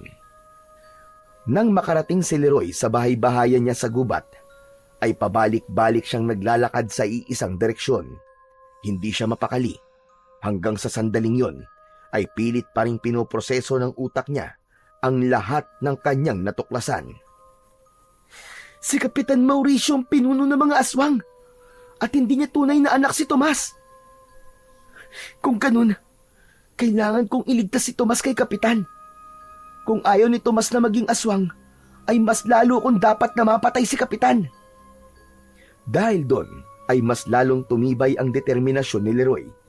Hindi na lang yun laban para sa mga tao sa baryo nila, kundi laban na rin yun para sa buhay ng kanyang nag-iisang kaibigan na si Tomas. Kinabukasan ay nagtungo si Leroy sa bahay ni na Tomas. Lakas loob siyang kumatok sa pinto ng bahay na yon dahil nais niyang makausap ang kanyang kaibigan. Gusto niyang malaman ito na handa siyang tulungan ito kung gusto nitong tumakas o lumayo kay Kapitan. Alam niya na sa pagkakataon na yon ay higit siyang kailangan ni Tomas. Ngunit nakailang katok na si Leroy ay wala pa ring nagbubukas ng pinto. Napatitig siya sa seradura at nang ikutin niya yon ay nalaman niya na hindi yon nakakandado. Binuksan niya ang pinto at tuluyan na siyang pumasok. Nang pagsilip niya ay wala siyang nakitang tao. Tomas? Tomas, nandito ka ba? Ako to, si Leroy. Tahimik ang buong bahay at walang nakuwang sagot si Leroy hanggang sa napatingin siya sa isang pinto na nakasarado. Lalapit na sana siya roon nang bigla niyang narinig ang maotoridad na boses ni Kapitan Mauricio. Anong ginagawa mo rito, Leroy? At sino nagbigay sa'yo ng permiso na pumasok ka dito? Ay, sorry po, Kapitan. Pero kumakatok po kasi ako kanina eh. Kaya alam po wala po nagbubukas ng pinto. Hindi po kasi nakalak yung pinto kaya pumasok na po ako. Hindi ka ba tinuruan ng mga magulang mo na kahit hindi nakakandado ang pinto ng bahay ng ibang tao, ay wala ka pa rin karapatan na pumasok dito nang hindi nagsasabi? Sa bagay, wala ka na nga palang mga magulang, kaya hindi na nakapagtataka. Labis ang gulat ni Leroy sa paraan ng pakikipag-usap ni Kapitan Mauricio sa kanya. Samantalang dati ay napakabait na nito sa kanya. Gusto niya itong sagutin ng pabalang pero nanaig pa rin sa kanya ang pagiging kalmado. Pasensya na po talaga, Kapitan. Hinahanap ko lang po kasi si Tomas kasi maglalaro po kami. Wala dito si Tomas. Nasaan po siya, Kapitan? Wala dito sa bahay si Tomas at wala rin siya dito sa baryo. Nasa Maynila siya ngayon. Nagbabakasyon siya sa tita niya at bago pa magpasukan siya babalik. Hindi po niya sinabi sa akin na aalis siya dito sa baryo ah. Bakit? Dapat ba isabihin lahat ni Tomas sa'yo? Umalis ka na nga at huwag ka nang babalik dito. Lalo na't wala naman dito si Tomas. Hindi na nagsalita si Leroy dahil baka madulas pa siya na alam na niya ang lihim nito. Nagmamadali siyang lumabas ng bahay ni Kapitan Mauricio upang bumalik na sa gubat. Alam ko nagsisinungaling lang si Kapitan Mauricio. Sigurado ko na hindi nagpunta sa Maynila si Tomas. Nandoon lang siya sa bahay nila. Kailangan ko mag-isip ng paraan para mailigtas si Tomas at tapusin si Kapitan bago ang kabilugan ng buwan. Nang makarating siya sa gubat, ay agad niyang kinuha ang sungay ng elepante at muli siyang nagsanay. Kailangan niyang maging handa upang sa oras na magharap sila ni Kapitan Mauricio ay masiguro niya na siya ang mananalo. Inagabihan ay agad na sinimulan ni Leroy ang hakbang upang mailigtas niya si Tomas. Nagtungo siya sa labas ng bahay ni Kapitan Mauricio upang magbanman. Dala niya ang sungay ng elepante para kung sakaling may hindi inaasahang pangyayari ay handa siya. Matyaga siyang naghintay ng senyales na maaaring naroon pa rin sa bahay na yon si Tomas, pero halos isang oras na ang lumipas ay wala pa rin siyang nakita. Sarado ang bintana at pinto ng bahay at patay na ang ilaw sa loob ng bahay. Naisipan ni Leroy na mas lumapit pa sa bahay. Maingat ang mga hakbang niya at siniguro niyang walang makakakita o makakarinig sa kanya.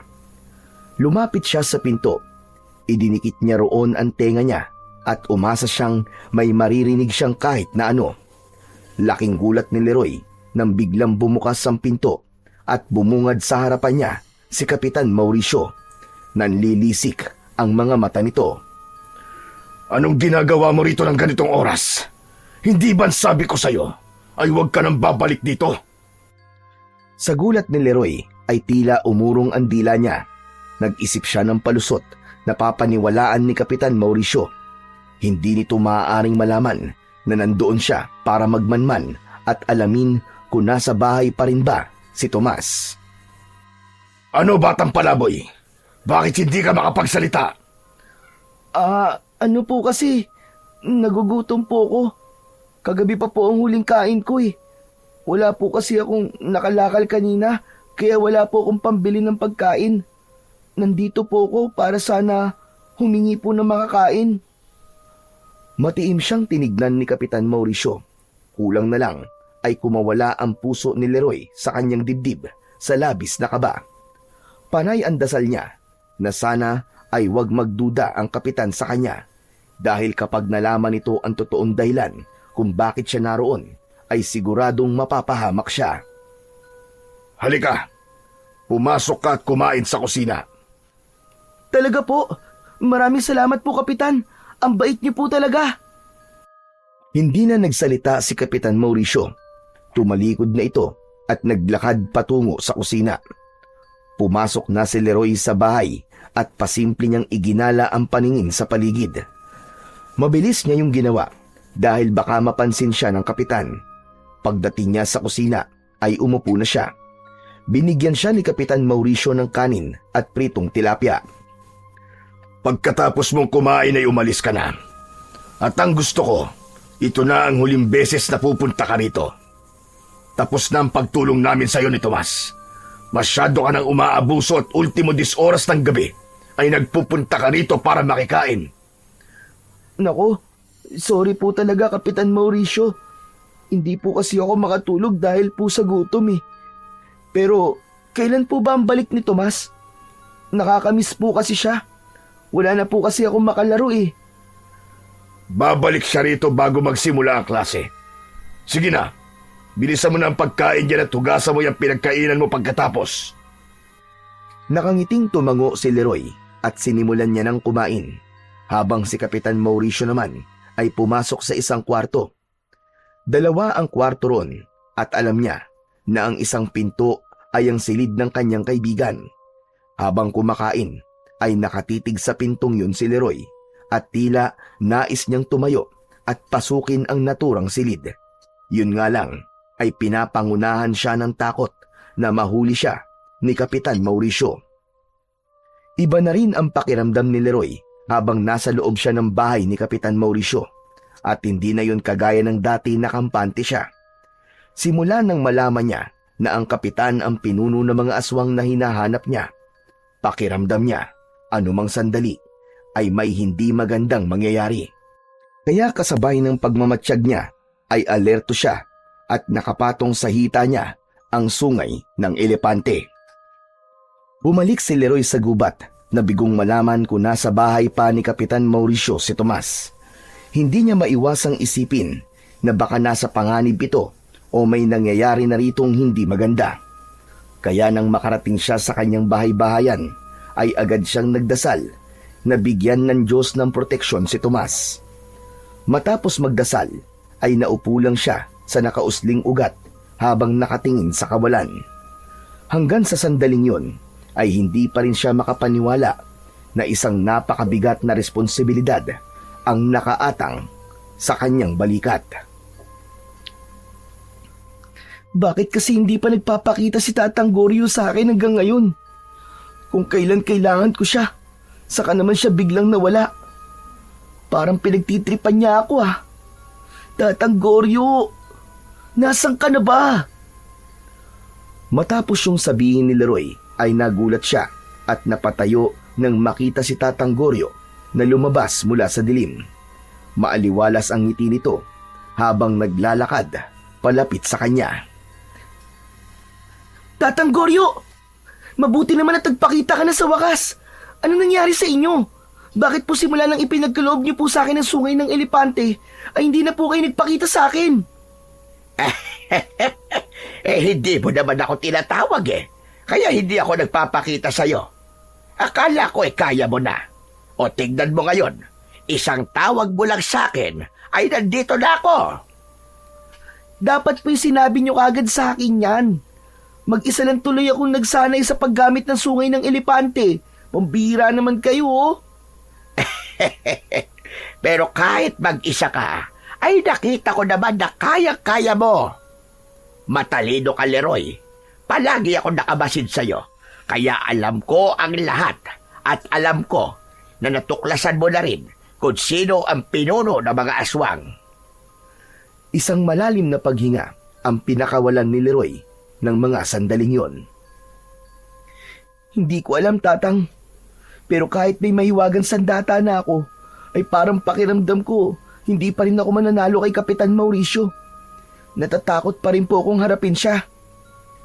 Kapag ganyan ang iniisip mo, ay talo ka na kagad kahit hindi pa nagsisimula ang laban.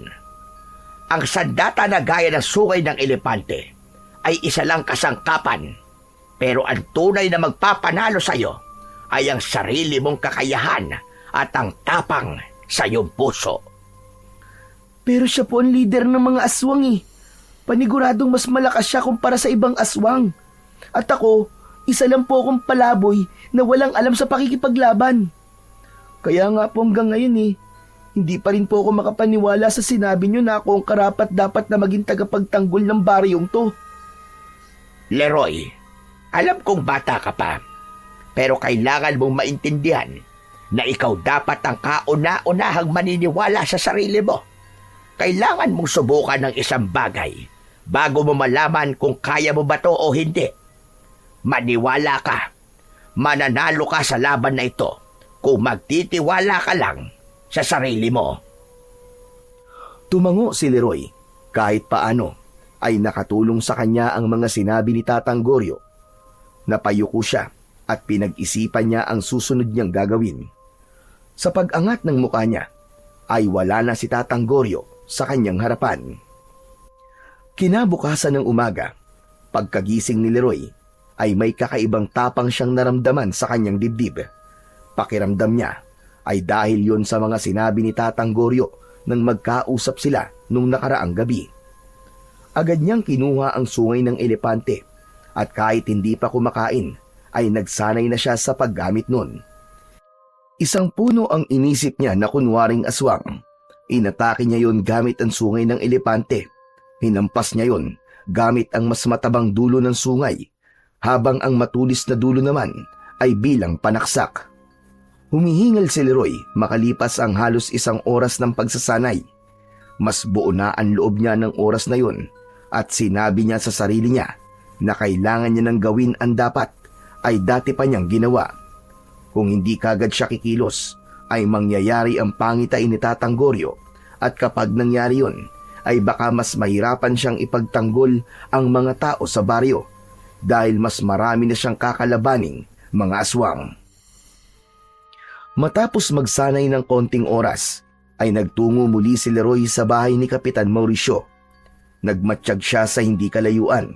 Alam niya na sa mga oras na yon ay aalis ang kapitan para magtungo sa barangay hall.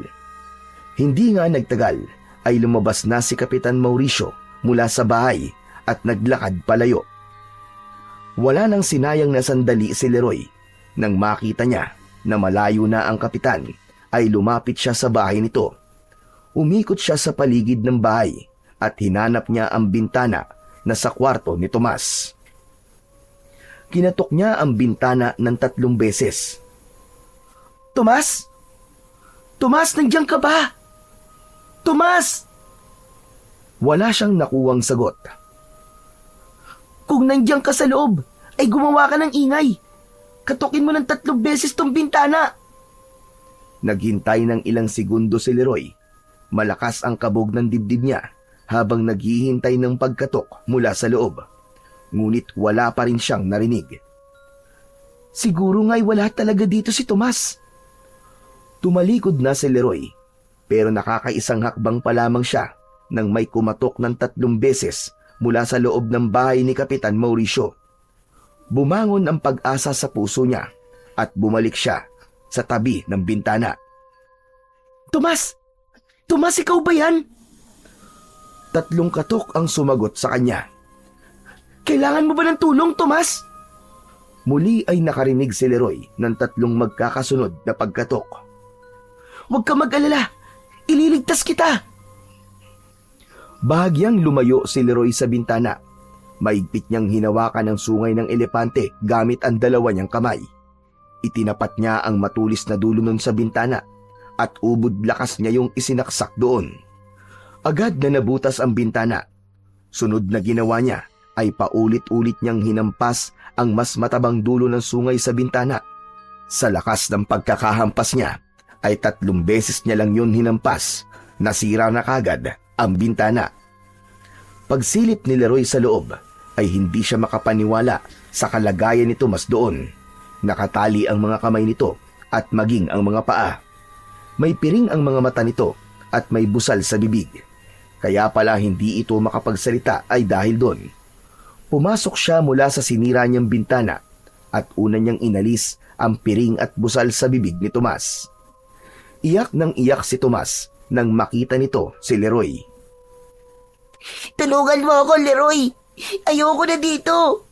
Si tatay, isa siyang aswang.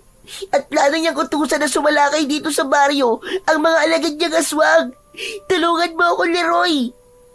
Alam ko, Tomas. Alam ko na yun. Narinig ko ang pag-uusap niyo nung gabi na pumunta ako rito.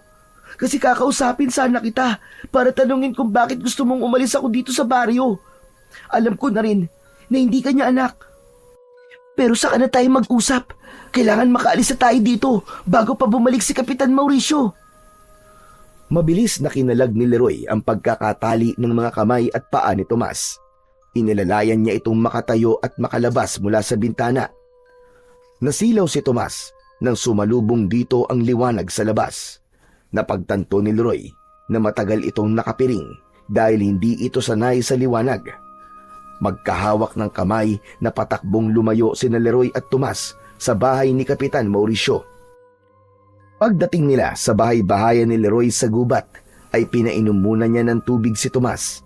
Hinayaan niya itong makabawi ng lakas kahit paano.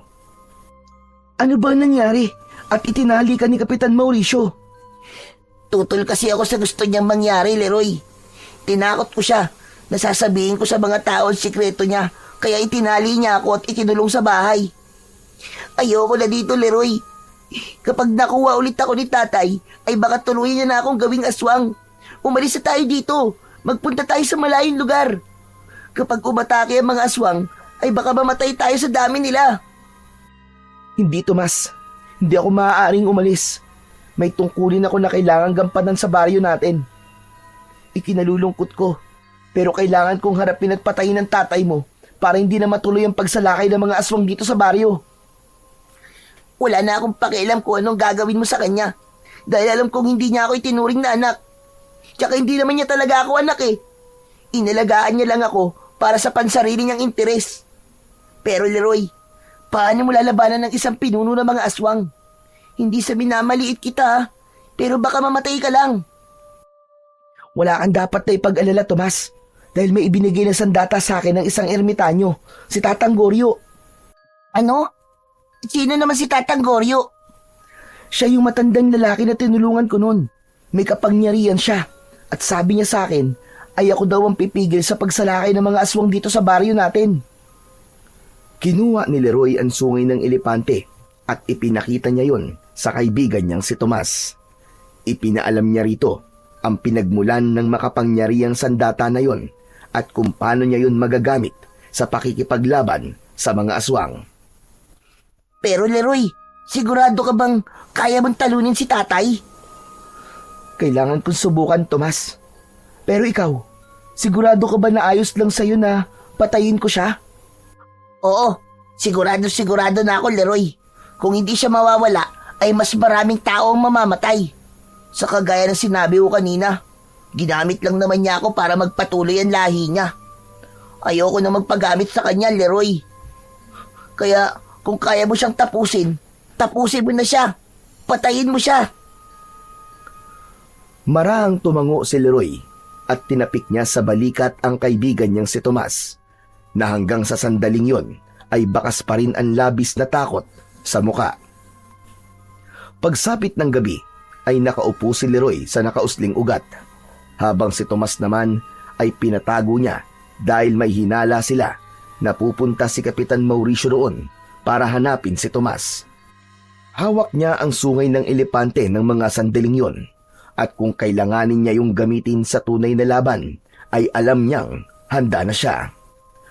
Hindi nga nagkamali si Leroy dahil makalipas lamang ang ilang sandali ay dumating na si Kapitan Mauricio na may dalang lampara. Tumayo si Leroy at sinalubong niya ang matalim na tingin ng kapitan. Hoy, ikaw na palaboy ka! Magsabi ka nga sa akin ng totoo. Ikaw ba ang tumulong sa anak ko para makatakas? Hindi ka ba kinikilabutan na tinawag mong anak si Tomas? Walang ama ang itatali at ikukulong ang anak niya. At wala ring ama na gugustuhin na maging halimaw ang anak niya. Oo, Kapitan. Alam kong ikaw ang pinuno ng mga aswang at sisiguraduhin ko na ngayong gabi ay magwawakas na ang kasamaan mo. Kahanga-hanga ang tapang mo. Pero anong laban ang kagaya mo sa isang tulad ko? Bahagyang napaatras si Leroy nang sa isang kisap mata ay nag-anyong aswang si Kapitan Mauricio. Lumaki ang katawan nito at nadagdagan ang taas nito. Nagmistula itong halimaw na may mapupulang mga mata at mga ngipin na matutulis na kayang pumunit ng laman. Tutal, mukhang alam mo na rin ang lahat. Ay wala na akong ililihim sa'yo. Bibigyan pa kita ng pagkakataon, Leroy. Sabihin mo kung nasan si Tomas. Kapag sinabi mo sa akin kung nasan siya, ay hahayaan kitang mabuhay. Ikaw ang bibigyan ko ng pagkakataon, Kapitan. Huwag mo nang ituloy ang pag-utos mo sa mga alagad mong aswang na sumalaki dito sa baryo. At kapag ginawa mo yun, ay hahayaan kitang mabuhay. Talagang pinapahaga mo ko. Pero yung tapang mo na yan, ang papatay sa'yo. Mali ka, Kapitan. Nagkakamali ka. Dahil ang tapang na to, ito ang tatapos sa'yo. Sa isang iglap ay umatake ang aswang kay Leroy. Mabilis ito, pero mas mabilis si Leroy. Naiwasan niya ang matatalim nitong kuko. Umatras siya at tumalon papunta sa aswang. Buong puwersa niyang itinarak ang sungay ng elepante sa balikat ng aswang. Malakas na napasigaw ang aswang. Matalim ang mga matang tumingin ito kay Leroy at naramdaman na lamang niya ang pagbaon ng mga kuko nito sa tagiliran niya. Agad na binunot ni Leroy ang sungay ng elepante sa aswang at umatras muna siya ng ilang hakbang. Anong klaseng sandata yan? Sa tingin mo ba ay magagawa mo ko mapatay gamit lang ang sungay ng kung anong hayop? Hindi nagsalita si Leroy. Sinapu niya ang sugat niya sa tagiliran. Ramdam niya ang pag-agos ng dugo mula roon. Pero hindi niya hinayaan na panghinaan siya ng loob. Mas lalo pa niyang naramdaman ang lakas na ibinibigay ng sungay ng elepante sa kanya, na parabang alam nito na kailangan niya yon ng sandaling yon. Mabilis na tumakbo si Leroy papunta sa pinuno ng mga aswang. Iniumang nito ang mga kuko nito, pero nang malapit na siya sa aswang ay pumihit siya sa kanan at pumesto sa likod ng kalaban. Malakas siyang sumigaw at hinawakan niya ng dalawa niyang kamay ang sungay ng elepante. Itinarak niya sa likod ng aswang ang sungay at agad siyang umatras bago pa ito makaganti. Galit naman na humarap ang aswang at ito naman ang umatake. Mabilis itong nakalapit kay Leroy. Sinakal siya nito at ibinalibag sa lupa. Bumagsak si Leroy ng pasadsad at umubos siya at may dugong lumabas sa kanyang bibig. Tumayo si Leroy nang hindi inaalis ang tingin sa aswang. Sa muling pag-atake sa kanya ng pinuno ng mga aswang, ay iniwasan muna niya ang mga kalmot at sunggab nito. Naghintay siya ng tamang pagkakataon upang siya naman ang umatake. Hanggang sa sinubukang kalmutin ng aswang si Leroy, mabilis siyang yumuko at walang pagdadalawang isip na itinarak niya ang sungay ng elepante sa tiyan nito. Lumagpas sa likod ng aswang ang dulo ng sungay at nang hugutin niya yon, ay agad itong bumagsak sa lupa. Tumayo si Leroy sa tabi ng aswang habang sumusuka ito ng dugo. Mula naman sa likod ng isang puno ay lumabas si Tomas. Lumapit ito kay Leroy at tinignan nito ang aswang na tila naghihingalo na. Itinaas ng aswang ang isa nitong kamay habang nakatingin kay Tomas. Anak ko, tulungan mo ko. Huwag mong hayaan na mamatay ako. Pangako, magbabago na ako, anak. Magsimula ulit tayong dalawa. Parang awa mo na, anak. Hindi! Hindi mo na ako malilinlang! At tigilan mo na rin ang pagtawag sa akin ng anak! Leroy, sige na! Patayin mo na siya! Naramdaman ni Leroy na kahit galit si Tomas kay Kapitan Mauricio, ay hindi pa rin ito kayang makita na papatayin niya ang taong kinilala nitong ama. Tumalikod si Tomas at narinig niya ang pigil nitong paghikbi. Doon na nagdesisyon si Leroy na tuluyang wakasan ang buhay ng aswang na magdadala ng dilubyo sa kanilang baryo. Mahigpit niyang hinawakan ang makapangyarihang sungay ng elepante at walang pag-aalinlangan na itinarak niya yon sa tapat mismo ng puso ng aswang. Napasinghap ang aswang at matapos yun ay tuluyan na itong nawalan ng buhay. Nilapitan at niyakap ni Leroy ang umiiyak na si Tomas. Tomas, tapos na. Wala na siya. Malaya ka na. At malaya na rin ang baryo natin mula sa banta ng mga aswang. Kumalas si Leroy sa pagkakayakap sa kaibigang si Tomas nang makita niyang palapit sa kanila si Tatang Goryo. Huminto ito sa harapan nilang dalawa. Binabati kita sa tagumpay mo, Leroy. Pinatunayan mong hindi ako nagkamali sa pagpili sa'yo. Salamat po sa tiwala niyo, Tatang Goryo. Ito na po pala ang sungay ng elepante. Ibinabalik ko na po ito sa inyo dahil tapos na po ang misyon ko sa baryong ito. Umiling si Tatang Goryo at hindi nito kinuha ang sungay ng elepante. Hindi na, Leroy. Sige na. Sa'yo na yan. Ikaw na ang bagong tunay na tagapangalaga ng sandatang yan. Pakaingatan mo yan at huwag mong hahayaan na mapunta yan sa maling kamay. Naniniwala ko na hindi pa ito magiging huli mong pakikipaglaban sa kampon ng kadiliman. Yun na ang huling gabi na nakita ni Leroy si Tatang Goryo. Ilang araw ang lumipas ay may mga empleyado ng isang ahensya ng gobyerno ang tumulong kina Leroy at Tomas na madala sa bahay ampunan sa lungsod. Doon ay natutunan nilang maging masaya muli. Nakahanap sila ng mga bago nilang kaibigan na gaya nila ay mga wala na ring pamilya, ngunit patuloy pa ring lumalaban sa buhay. Uluyan na ring ibinaon ni na Leroy at Tomas sa limot ang nangyari sa kanila sa baryong pinanggalingan nila. Dahil alam nila na yun ang daan para muli silang makapagsimula ng panibagong buhay. Hanggang sa lumipas ang ilang taon, si Tomas ay naging social worker habang si Leroy naman ay nagtatrabaho sa isang non-profit organization na tumutulong sa mga batang lansangan. Ngunit kahit nagbago na ang takbo ng kanilang mga buhay, isang bahagi ng nakaraan ang pinili ni Leroy na huwag kalimutan. At yun ay ang mahiwagang sungay ng elepante. At patuloy pa rin niyang pinangahawakan ang pangako niya na hindi siya magdadalawang isip na muli yung gamitin kung kinakailangan sa pagharap sa mga kampon ng kadiliman.